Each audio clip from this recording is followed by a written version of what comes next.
Hi, everyone. Welcome to Entrepreneurship by Design with Dr. C. I'm so glad you're here today because I have an amazing guest with us, Cassie McKenzie. Cassie started her sales career as a 21-year-old pharmaceutical rep with braces and a bad haircut, calling on customers twice her age. She developed her own relationship-based sales method to stand out from the crowd and closed over $22 million in sales in her first 2 years. In her role as a sales trainer for multiple world-class pharma companies, she trained over 1,000 others to make selling so fun and easy, you can actually start loving sales. Cassie now brings her magic online as a sales coach for coaches and consultants who want to fill up coaching offers with aligned clients so you can finally bust free from your 9-to-5 and go full-time in your online business. Thank you so much for being here today, Cassie. It's such a pleasure to have you. Oh my gosh, I'm so excited to be here. Thank you for having me. It's going to be a fun conversation. I know it already. I know, I'm so excited to have you, and I would love for you to just dive into your journey, how you got here today, and then we can go a little bit deeper. Awesome. Well, I'm a sales coach online for coaches and consultants. And I actually started out in sales 23 years ago. I worked for Johnson & Johnson straight out of college and took a specialty pharmaceutical sales position. So like most of my customers were 3 times my age. I was 21. I had braces. I had a bad haircut. I looked like I was like 14. And so, I couldn't exactly, show up and be like, I'm the expert, listen to me. So I had to like really develop my own selling style, and that's what I bring into the world now. Because after 2 years, I made like 22 million in sales, and then I was picked to be a trainer to train other people like a few years later from that. So now I've really trained like 1,000 people, over 1,000 in sales, and I love bringing it to the coaching space because of the ripple effect in the work that we do. And I feel more than ever, people really need that support, whether it's mental or business or healing or whatever. But a lot of the people who are selling those services don't know how to sell, or they don't know how to relate if they don't see themselves as a salesperson. So that's where I come in, so that you don't have to do it in a salesy way, because I am really not salesy. I hate those tactics, and I'm like just as turned off as you are. No, I believe it. And I love that. We're going to dive into that because I think that's something that a lot of people struggle with. I know I struggled with it when I started coaching that 6 years ago, and now just in the other facets I'm in. But I'm curious because I know I started pretty young in the psychology world, and there was a lot of like ageism to a degree, but I would love to know, what was your experience starting at 21, braces, bad haircut, like you mentioned, and just taking the world by force?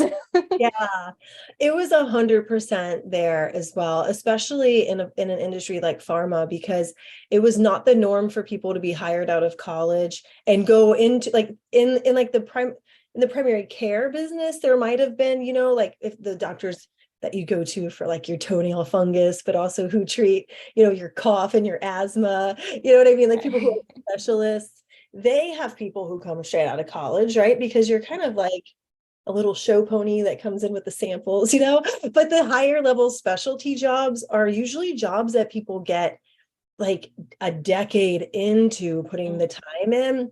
Yeah. So when I came on, I was lucky enough to be part of a college overhire program, because the other side of the coin that people don't think about is it's a lot cheaper to hire someone straight out of college than to keep somebody on who's like a decade into getting yearly bonus increases and salary increases. And so they wised up and realized they could like bring us in and then mold us, because we don't have like the limiting thoughts about what business is or doctors or anything. Pretty much tell us what they want us to believe and tell us, what they want us to adopt in how to be a great sales. I mean, it was like a world-class sales program that they put us through. Yeah. But it didn't mean that everybody who was already there really liked us or, looked at us as equals. You know what I mean? So the way I looked didn't make that any easier either. And I remember one day, even my manager made fun, like I had a Hello Kitty, like I had this Hello Kitty like a mirror, and it was like my dog had died like 2 days prior, and she had a lunch with me, and I had my mirror out and I had braces. So I literally had it was the only one that I had in my purse at the time. And I was looking to see if I had food in my teeth. And she told somebody else, like in another district, and it made it back to me. And I never trusted her from that day, because like there's people talking shit about you behind your back, and that's not cool. You know what I mean? So I had to definitely rise above that and just start looking at it like, well, there's nothing they can do about it, and it doesn't impact what I know and what I can do. I was actually lucky enough to get moved to a different district, because in the college overhire program, you basically were like moved into a district and you wait for a position to open up and you were supposed to take the first one. But I was the Orlando rep and nobody ever wanted to leave Florida. Right. So I ended up having to go to Birmingham, Alabama, and live there for a couple of years to take the territory. But it actually, like, that's where I blossomed. Like, I became part of a different district that was really open. They didn't care that I was younger. They looked at me like, hey, come on, like, take what you can. Like, we're glad you're here, like, learn from us. And they were one of the top, like, go figure, they're one of the top performing districts because, like, they're not assholes, right? Like, hi. Absolutely.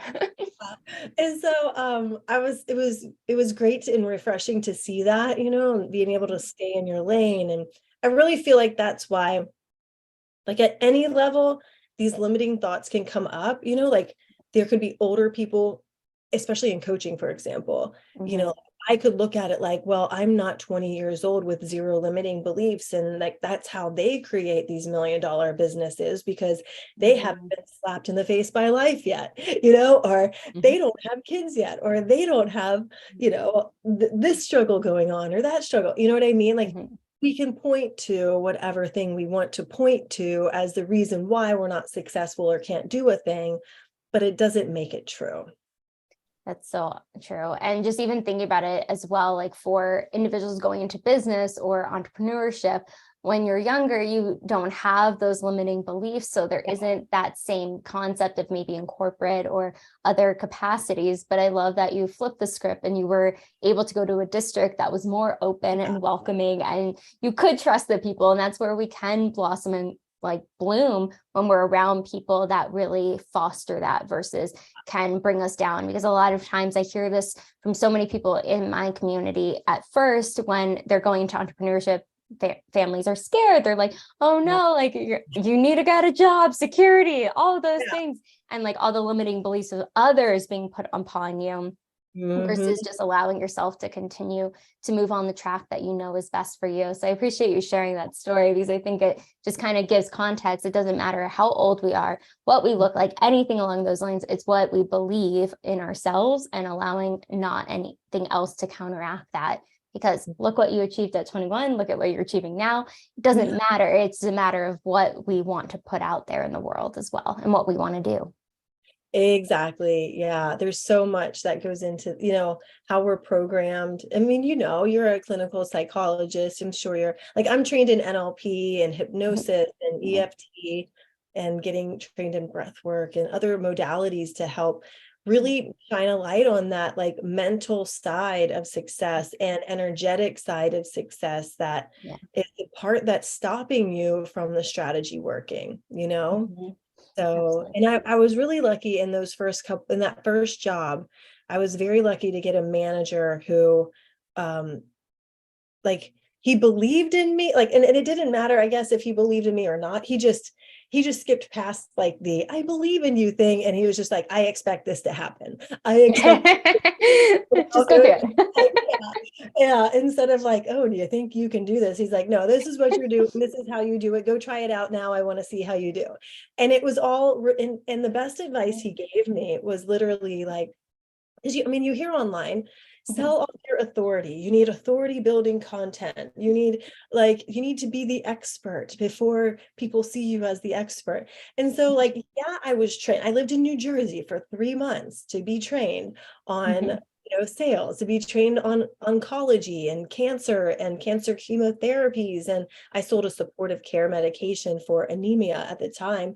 And so when I went into the sales role, I had all this information and I had like the bare bones sales skills, right? but applying them could have Mhm. gone many different ways. And the best advice he gave me was, don't even mention the product for like a month or two. I want you to go in and meet everybody in the office. I want you to build relationships. I want you to Mhm. find out how the office runs. When you go in and do a lunch, do not even mention the product at all. Find out how they're treating, find out what their struggles are, find out like what are their needs. And that's Mhm. what you need to like that's what I teach people to apply to DM sales, right? Like you have all these people who show up in your inbox like it's okay Cupid and they're getting a dick pic. I'm sorry, but like the pitch, like the cold Mhm. pitch is like, hey, Yeah. you want to see me? You know what I mean? And it's like, oh my God, no, I don't. I don't want to see that. That is not helping. It's not giving dating a good name. It's not giving sales a good name. You know what I mean? Mhm. So coming Yeah. out and being that way in your relation, not building a relationship first was applicable back then too. So, Yeah. because it was the same way. That's how you come off as salesy. And Mhm. don't come off as salesy, people. Just do what you can to avoid that. Just don't do it. No, but it's so true. He gave you great advice because it is about that relationship building. Like at the end of the day, it's always people are at the end of like a sale. It's the person. It's being able to understand what their needs are versus like pushing something upon them that they might not even really need, but understanding, okay, what is their pain point, how to find that out, but genuinely caring before you're like, here's my product, here's my service. Definitely. I mean, Yeah. I'm guilty of that when I first started coaching. That's how it was. Yeah. But I think it's when you realize too, I feel like I'm really good at the relationship building, but then it's like I don't even talk about the product when I first started. And I think a lot of people run into that. They're really good at relationship building, but then they don't know when to like actually pitch. I'm Yeah. curious, since you're an expert at sales, how do you go about that? Yeah. How do you not get friend zoned, right? Yeah.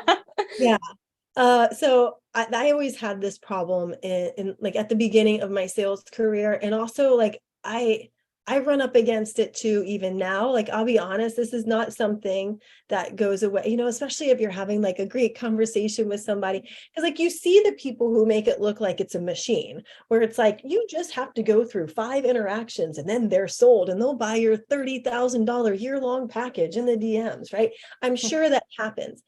But do you want that type of client in your universe anyway? Like, would I want somebody who's that suggestible, who's going to throw money at the problem, and who knows if they show up, right? Are they really the ideal client? Or do you want to get to know them more better and then shift into, okay, I've got the solution for you and I think it might work, right?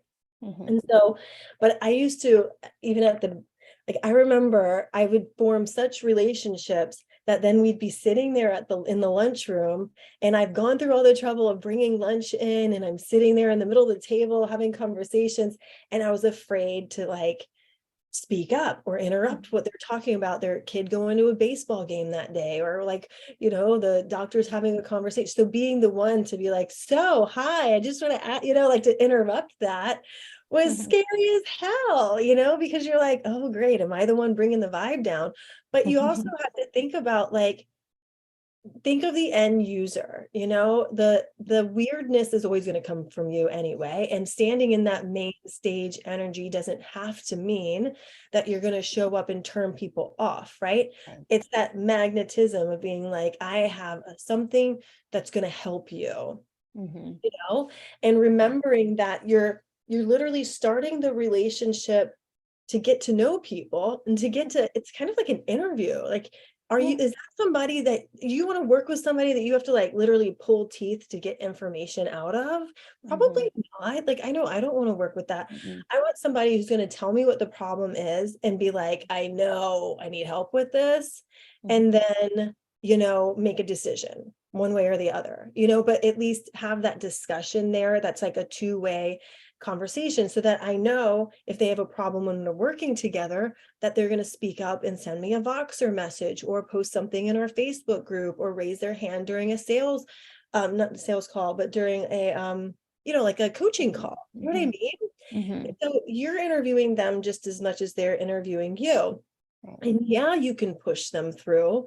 Yeah, you can be like toe to toe, but like, do you really want that type of person? Or do you want somebody who's coachable, who's like, Yeah, they've got limiting thoughts. Yeah, I mean, we all have patterns. And by the way, they're usually the same ones that show up. They don't go away. They just show up at the next level. And they're like, hey, remember me? Remember that fear of success you had about starting that business? Well, now that you signed that client, I'm back again. Like, Yes. like now that you had your biggest month ever, I'm going to show up and make sure you take zero action for 2 whole weeks. Won't that be fun? Been there, done that. Right? I know. And so it's funny because like it's true, and so, but you've got to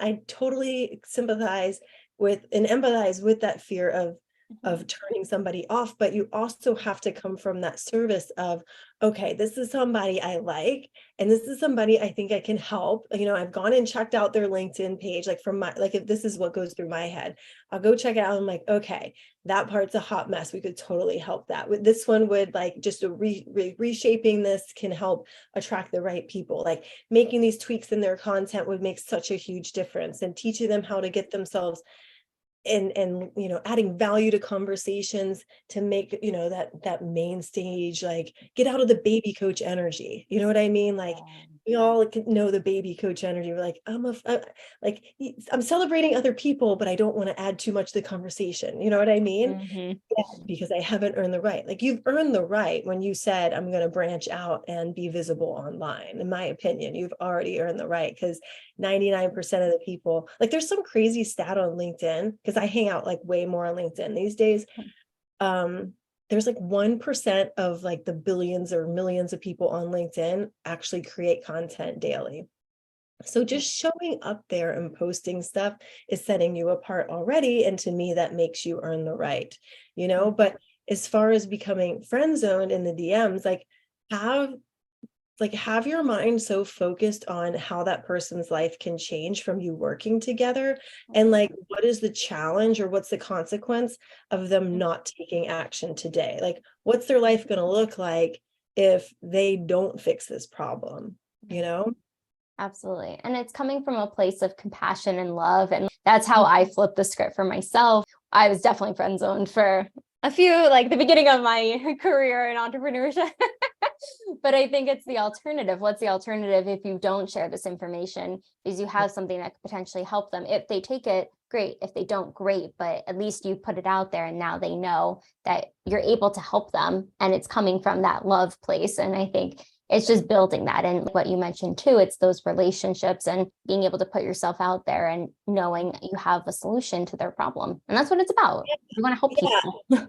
And like, you just think of it like a friendship. Like you wouldn't write off a friendship just because you had a conversation at happy hour about your friend dating some guy that was bad for her, or like she's single and she didn't take your advice, right? Like you wouldn't be like, I guess I'm never gonna get to come to happy hour with you ever again. That's it. You know what I mean? Like you do that. So really, like there's that phrase, the fortune's in the follow-up, and it's so true. Like just because, and this is like such a gold tip just to remember, but just because somebody has friend zoned you in the past doesn't mean that that's the end of the relationship, right? Put them on a list, right? If you even go back to your conversations that you've had and make a list of the people where you feel like maybe they didn't look at you like the expert, maybe they looked at you like the baby coach, and go start a conversation with them again, but start it from that like main stage energy of like, hey, how are things going? What's going on with that problem you had? Like what kind of, like what kind of results, or start that conversation around it. And it shows that you care. It shows that you remember them. It opens up that conversation again, and you never know, maybe now is the right timing. Absolutely. There's a saying, and I don't know who it's from, but it's no is for right now, not forever. It's like, it's a no, it's not a no yet. It's a maybe. Yeah. I'm like, what is it? I can't get it out. Yeah, totally. Absolutely. 100%. Yeah. I mean, unless you talk to my 5-year-old, and then it's like, no means, well, yeah, now, and maybe means, okay, it should have happened 5 minutes ago. Exactly. I'm so curious, because building your business, I know you've had a lot of success. What has been some of the bumps in the road that you've experienced while building your business? Oh, loads. Okay. So I started out as like a manifestation coach and a mindset coach. And because I was really into my manifestation, Mhm. and I told myself this story of I couldn't teach on business or sales online. I couldn't start an online, but this was one of my limiting beliefs. I'm always like 100% uncensored. Well, let's say like 90%, right? 90% uncensored. Typically, other times it's like 112. But I told myself the story of like, well, I can't be a business coach online or a sales coach online because I haven't had a business yet online, and I haven't made sales online yet, And so Mhm. that story went on for a while. When I have a business degree, actually magna cum laude from Virginia Tech. I studied abroad. I basically graduated in 3.5 years, have Mhm. 20 years of pharmaceutical sales, specialty, high level experience, trained over 1,000 people in how to sell. But this is how these stories come up, right? And so that was a huge bump in the road, because then I started like farming out my expertise to other coaches who you don't know what's happening behind the scenes, and like glorifying them, putting them on a pedestal, Mhm. like obviously it helped me learn a lot of things, right? And learn about like energetics and this or that and the other. But like all the times that I probably could have just taken action instead of continuing to invest in the same kinds of things, hoping it was like the holy grail that was going to get me the results, and then the other bump in the road was like, I didn't have a clear strategy, and I'm a Virgo. I'm like I call it like the new alpha leader, the one that's like alpha female, but Mhm. has like the compassionate side to it, right? Mhm. More relationship based and impact based, right? And so, you know, but I did not have a strategy. I had no strategy to scale. It was just kind of like doing what I saw other people doing, which was like putting a new offer out every single month and getting burned out when I was trying to sell it, or having like a few people join, but not a whole lot, and not having like that long-term strategy of how to scale my business. Whereas now, like I'm selling the LinkedIn lunch break for people who will just have like an hour a day on their lunch break to grow their business. So like how to get leads and attract clients in, because Mhm. like I think people really need it, because there's too many people who think you need to spend like 8 hours a day on LinkedIn in order to, Mhm. make money and have 16,000 followers and spend 5 months building your brand before you can sell something. And it's total BS. Like I have Mhm. people coming in all the time that find me one day and buy the next, or find me the same day and buy from me. And I've only really been focused on LinkedIn since like middle of January. So it's not been Yeah. a long time at all. And I Mhm. kind of took the foot off the gas halfway between that. I posted every day, but the things that I had been doing, like I trickled down because I've had some other like, big projects and sales trainings that I do for pharma companies that have come up, so Yeah. I'm literally doing the bare minimum and still making more sales than ever. So I was like, oh, I need to monetize this. I need to teach other people how to do this. Yeah. And then having this program that's like, Mhm. you know, 3 months long, it's very scalable signature group program. Like having this strategy really does give you that security, and to know like what I'm going to be bringing to the table each and every month, and to have that expectation of like monthly recurring income, and knowing how to sell and teaching people how to sell and getting a connection with that ripple effect is just Mhm. huge to me. So it makes it feel like a business instead of like a cute little hobby, right? Like that cute little coaching business versus like, a real CEO. Mhm. Standing in your power. And because I'm so curious with LinkedIn, I know you said it's something newer that you're really diving more into. What has been your success with clients just in general with LinkedIn, but also as a business as well? I started my coaching business in end of 2019, Mhm. and I was on Facebook and Instagram mainly. Mhm. Last year, I spent the majority, since I'd say around May, nearly every single day on LinkedIn or on Instagram, posting Mhm. daily content, doing reels, doing video, like Insta stories and live videos. And I literally grew my audience by like 100 people. Um, as soon as I stopped doing live videos every single day, my reach like went through the toilet. I Mhm. made close to like like very little ROI, you know? And I know it's possible to do, obviously, but like for the amount of work that I was putting in there, I was not. And the amount of hours I was spending, which also includes the hours doom scrolling, right? Like for the amount of time that I was putting into that platform, it's just like I could have made more money literally. I like delivering pizzas. You know what I mean? Like for the time, the average, it's just, I mean, obviously that's an exaggeration, but it was just crazy. I'm like, what the hell? What is the obsession with it? And I refuse to go on TikTok. I refuse. I can't do it. It's just not aligned, right? And so I started thinking like I'm really being pulled to LinkedIn because my husband was like, damn, you would like it. Like, it's a lot like Facebook. It's not like the old LinkedIn. And I was like, whatever, I'm an Instagram. I'm a cool influencer over here, right? Like, I don't understand LinkedIn. And I didn't, like when you first go, you first look at it, you're like, what is this even? This doesn't make sense. I don't understand how this could work. But like, I kept feeling the pull. So when I came over, I realized like the key things you needed to do. And I realized how much easier it is to find your ideal clients.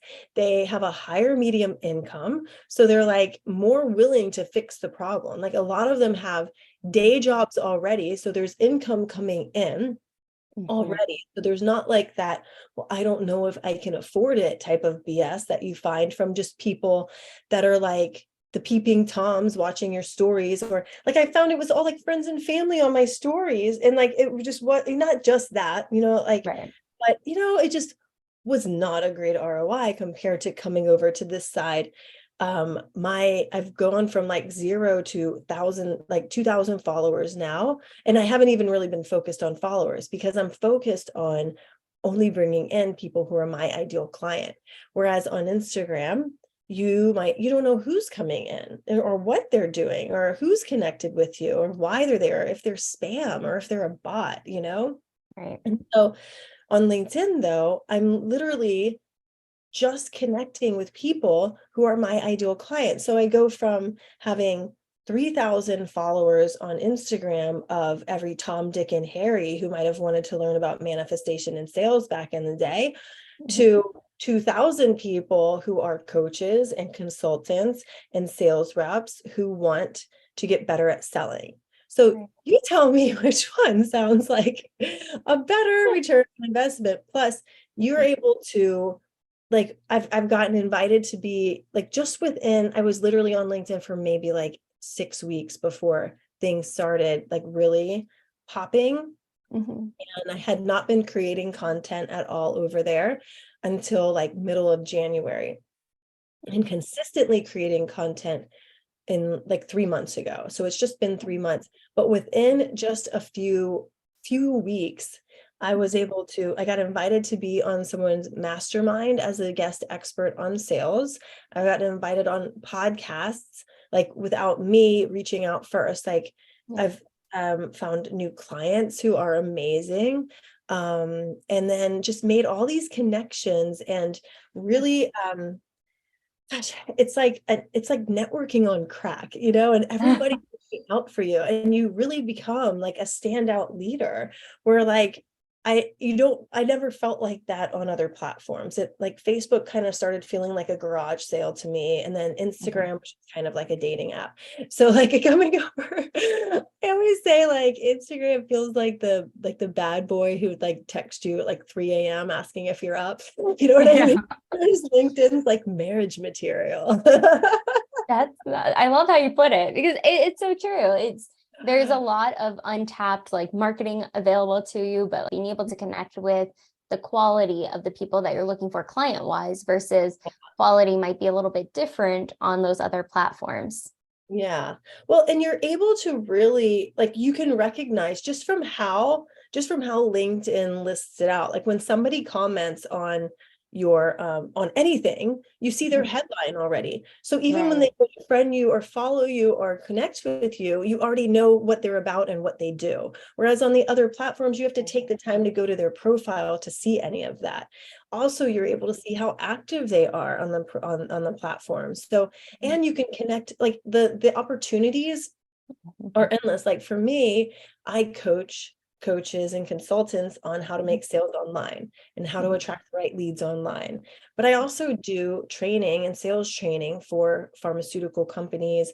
I was approached by a media company. I have some other ones that are, that want me to come in and teach how to do like social selling or how to sell on live video, things like that.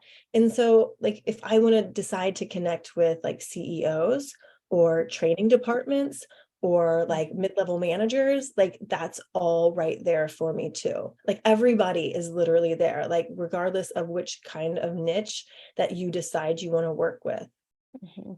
No, that's spot on, because it just gives you that context of the leads to potential opportunities versus on Instagram or Facebook, you might not have that same quality of leads being able to lead to something that's really a great aspect of what's next and being able to do that.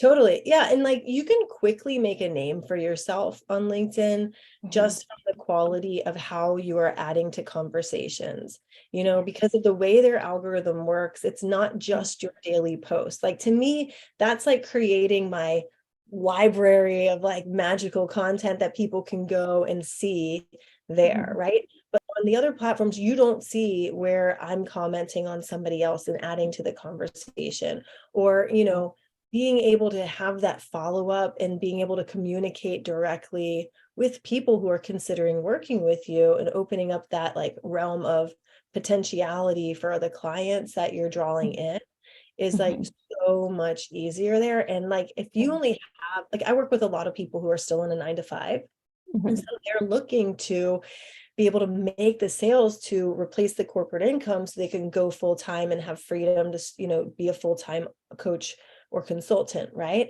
And so you want to build your business now for how you want to run it in the future. So learning how to attract leads in an hour a day on your lunch break is so impactful, because then well, once I'm full time, I'm not having to spend all day on my business. It's already bringing money in. So I don't have to make graphics. I can farm out whoever, to work on my podcast or upload to YouTube because I already have that income coming in. So you're literally building the foundation of the freedom that you want later on and just opening up the rest of your day for fun podcast interviews or starting, interviewing other experts for your podcast or whatever the case may be. It's like truly like the best of both worlds. See, I wish I knew this 6 years ago. Where were you then? But now people listening know. Yeah. Well, platform like LinkedIn wasn't the same way. It was just like in the last 3 years that it's gone from, job posting platform where people are all buttoned up to seeing somebody with like covered in tattoos teaching you business strategy about, how to do sales or how to, brand yourself. You know what I mean? Like there's a guy that I just saw yesterday who's a camper van accountant. Like he does accounting in England out of his camper van. And so that's, I know, right? And so I don't think that type of business would have been maybe as popular on a platform like LinkedIn 3 years ago. Like now it's made this shift, which makes it a lot more like a community, and relationships, which is all that sales is about. So to me, that's why it's the best. It's not that transactional feel of like get with like bro marketing and pushy sales tactics. It's more community and relationship based feel that leads to loyal long-term customers and fans. Absolutely. It's the energy that's being put out too. And I'm so curious because I know you work with energy and manifestation. I would love to know a little bit more about that. Yeah. So that's the thing. Like, I believe that you can't out strategy the limits like your mind or your energetics or the blocks have put on you. And so when you're looking at strategies to, especially sales and working with clients and even like just the emotional side of sales and having to be open for rejection, or what if people don't like me, or what if I'm too successful or too visible, or if people, like, what are people going to think if I'm selling? Can I sell too much? And the answer is always no, you can't. The energetics behind all of the actions that you take every day is what's going to get you the results. Right. And so if you skip past the energetics, what I do with my clients is, I mentioned earlier, I'm trained in NLP. So that's neuro-linguistic programming. So it's like changing the way the words interact with your senses in your mind so that you can quickly make changes. It's like what Tony Robbins uses, if you guys aren't familiar with it. He's trained in NLP, but it's a lot of reshaping limiting beliefs and using hypnosis and having these really, really quick returns in the time that you're putting into changing the way your subconscious mind thinks about topics that you have a lot of resistance against.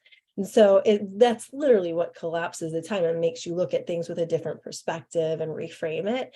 But I also do like teach my clients how to do cord and container healing for money and business and sales. And also now I'm adding breath work into that too, because it's getting that mind and getting the body connected to help not be so emotionally connected to the limiting thoughts you might have, or the traumas that you might have around being visible or being too much or being not enough, like all the stories you've heard growing up, or not being, like, it's crazy, not being picked for the cheerleading team can like affect you selling today. Like, it's crazy, but it's true. It can, because you're like, well, nobody picked me back then.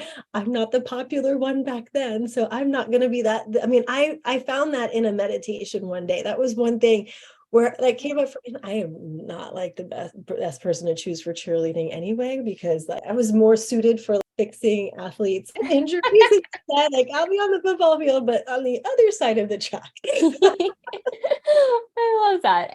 Everyone's got their shining moment. I was a cheerleader actually, but I was not coordinated, and I was like afraid to be visible. Like, I would just kind of like hide behind, like I had friends who were, but there was like a big part, like there was like a huge part of me that wanted to, but like my 5-year-old would be perfect for it. Like, but I'm so much like my son, or I didn't realize it back then, but I'm way more of like a quality over quantity, and having that spotlight is a huge, I don't know. I think I just got embarrassed too many times for like putting myself out in the spotlight early on in those formative years. So even in this business, though, that's something that, I had to work through. That doesn't really come up anymore consciously, but, it's all, we're crazy little people, us humans. They built us so weird. I feel like there's aliens somewhere on another planet looking at like, well, it's like, here's the next episode of what's Cassie going to do today? You know what I mean?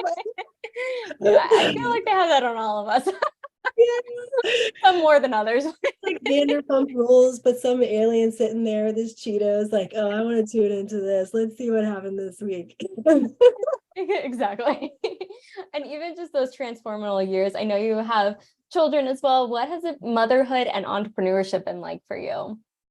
Oh, it's crazy because I feel like entrepreneurship brings out so much of the biggest doubts and insecurities, like it's kind of, you can mask it at work to blend in, and at corporate life, you don't have to be out there making such a huge, like you can be one of the top people with a very mediocre output. You know what I mean?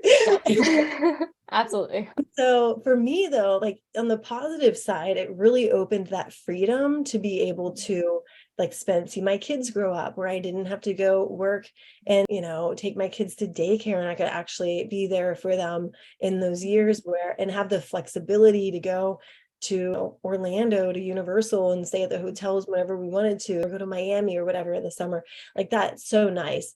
And also the idea of learning how to have a successful online business so that I can one day teach them, so that then they can have that freedom to travel the world instead of being tied down to a desk in their 20s. Or maybe if they don't want to go to college and they want to learn through other kinds of trades or modalities, or or things to do. Like, I think that is incredible to be able to show them how to create an income that supports them, where they don't feel like the only supply would be from a corporation that honestly could lay them off at any time. Like in my pharma, I dealt with that. I got laid off 6 different times when I was a pharmaceutical rep because of, say, like just one day, they're like, okay, well, here's a conference call for the whole sales force. It's mandatory. So you can show up at noon today. And you're like, oh shit, like there's one of these. And then you find out like you're out of a job. You've got severance for 2 months, but then you better sort yourself out, So the idea of security, yeah, it's nice to get a paycheck, but the security really, when you zoom out, is not really there. And so but on the flip side too, it's definitely been a struggle learning how to manage my time and not become obsessed with results, or manage my emotions when things aren't working out, so that I'm not taking it out or being short with them, being present with them. Because when you have your own thing going on, you become obsessed with it, right? If it's the right thing, you could seriously, the longest day in a corporate job is 4 hours of continuous work in your mind sometimes, right? But 4 hours on your passion project, or starting your coaching business, can feel like a flash. Like you're like, holy crap, I only have 4 hours today. Or you know what I mean? Because you're like, oh my God, I've got this and that and this that I want to do, Right. And so I don't want to do that to my kids. You know what I mean? Like, I want to still be present with them and be able to, in the summertime, get my stuff done in a couple hours a day, have my client calls, and then have the rest of the day to play or go someplace cool with them. So finding that balance, honestly, was a huge challenge. And that's why I create programs now that really take all of the fluff out and come down to like, what do you need to know? What do you need to do? And who do you need be in to get there as quickly as possible. Yes, because there's a lot of fluff out there, I will say. I think being able to focus on the results, focusing on managing your time, so where your energy is going, it flows, and you don't feel like I have to choose, but being able to have that harmony between the two. Yeah, that's been, being a mom, it's been great also to show them what's possible and to show them like, you can do this too. Even when my daughter was like 2 or 3 years old, she went and got her little computer. So she'd set it up right there, like at the breakfast. And be like, well, I'm doing my work too. Or she'll call and be like, hi. And they both like get their phones out and they're like, hi, I'm Stella. And so today on my day, la la la la la, like they're like little YouTubers. It's so cute. Making videos all the time and giving little tours all around. So I would never have done it. I mean, obviously it wasn't available back 40 years ago, but if it was, I don't know if I would have been encouraged to explore creatively that way too. So it's really fun. And it gives it a different perspective too, because I mean, I grew up with a family of educators. And we didn't have technology, so it wasn't like a thing growing up. But I think it's just a beautiful thing for children to see there's other opportunities. It's not just maybe what you learn in school. There's so many facets. And I think more children are learning that just because more parents are going into entrepreneurship or have a small business. And I think it's important to know that you don't have to just go one path. You can go any path that feels right for you. And I'm just so curious because it's been such a journey for you, but what are maybe like your top 2 tips of entrepreneurship? I know you probably have a million, but if you could just pick like 2. Top 2. If you're just starting out, really decide and force yourself to decide, like whatever you do, don't skip the step. Force yourself to decide, who do you want to work with? Like, this is something that I skipped for so long, and I was I was afraid to cut people out because I didn't want to miss out on, money, but instead I didn't stand out. I blended in. So my power really didn't come through, right? And then if you think about the things that really excite you, and then just assume that they're going to excite your ideal client too. Like, for example, for a long time, even on LinkedIn, like I'm 100% sharing. Like for the first like month or 2, I didn't share anything about energy or manifestation, even though that's a huge part of teaching about the unlimited possibilities of and why certain things work the way they do, right? Because I was afraid that wouldn't come through on a platform, but I was second guessing my ideal client. I wasn't connecting with the ideal person the ideal coach I want to work with is already interested in manifestation, is already a fan of learning more about how to apply energetics to strategy, maybe has gone through some mindset, heard of NLP, open to hypnosis. And because then you'll be less likely to be like, well, I don't want to show my freak side because somebody might not like it. Like, who cares if they don't like it? Right. You want to attract the people who are your ideal client, and they love the weird parts of you, and they're looking for somebody that has that. Like, you might not see everybody doing their Insta stories in sweatpants, right? Or making videos in sweatpants, but maybe that's okay for your ideal client if you like sitting in sweatpants all day. You know what I mean? Like, and don't mold yourself. You want to mold yourself to fit your best self so other people can see you, the ones you really want to work with. And like, choose a niche, like really choose that niche that that will like allow you to be seen as a specialist instead of a generalist first off. Right. Because otherwise you're just going to blend in and you're going to struggle and you're going to wonder why your content isn't landing. But once you do choose that niche, like for me, for example, I love giving examples. Like, I am a sales coach, so I'm not a business coach. I can coach on business. I can teach you how to put together offers. I can do all those things, but I position myself as a sales expert who helps coaches, and specifically coaches who are in a 9-to-5 and need to make sales, right? You need to make sales to replace your income to get the hell out so you have that freedom. And so that's a niche, that's super niche down, but that doesn't mean that somebody that doesn't have a 9-to-5, that doesn't have a 9-to-5 anymore, can't come into one of my programs, because they still do, Yeah. So that would be the first thing. And the second one is just be consistent. Like, don't just look at the results that are happening right now, because there's a whole nother world that's all around you. There's so many people in your field that will start looking to you to hire you. And I like to use the analogy of like, it's like being in a grocery store and like you're buying bananas.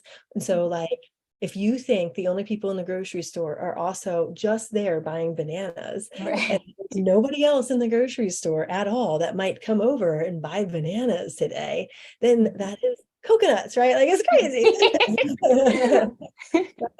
But like, people do this all the time where you're like, well, there's only 4 people that liked my post and nobody's reached out to me, so that means this is not landing and I need to go redo my program again, or sell it a different way, or just abandon it because nobody's going to buy. When that isn't the case at all. There's people that are out there still shopping, they're seeing you, and everybody from a buyer psychology standpoint buys at different speeds. Some people need to hear it 3 times. Some people need to hear it once. Some people need to hear it 12 times. Some people need to know that 3 people have already joined. So why are you waiting? Or this is starting today. It's starting right now. It just started an hour ago, and then they join.